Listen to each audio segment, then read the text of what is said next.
Now we have a nice smaller rug here. My first reaction was this one was a Bakhtiar, judging by the color usage. But then as I got to look at it more and more, I realized it's not a Bakhtiari. This is a Borchelu.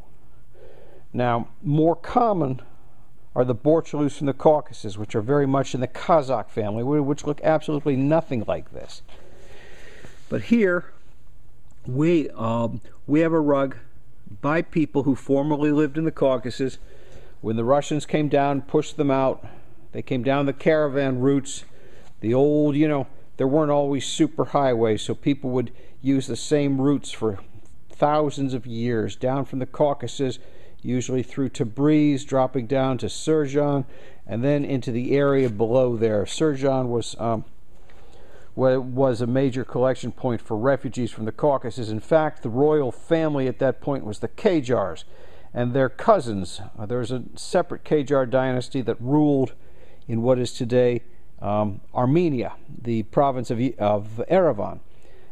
They were given, after they lost their home province to the Russians, they were made the rulers of Surjan. So many of these people came down, then dispersed throughout that area.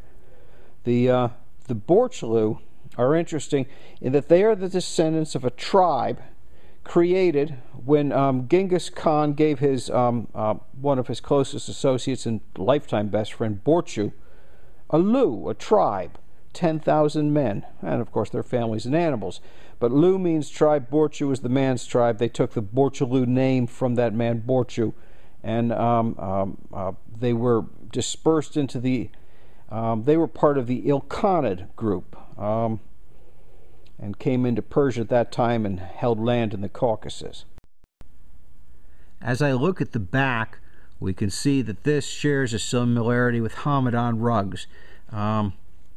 It's finer than your normal Hamadan, well made, closer back. It's a fairly tight back. It's not real loose like some of them are, but that's because there's a single weft in between each row of knots. And this is typical of certain kinds of rugs, the Hamadan region rugs, Borchelu, and a handful of others. Also, interestingly enough, some of the oldest rugs from the Caucasus had the single weft construction. So we see a relation between this rug and rugs made by these people's ancestors in the Caucasus.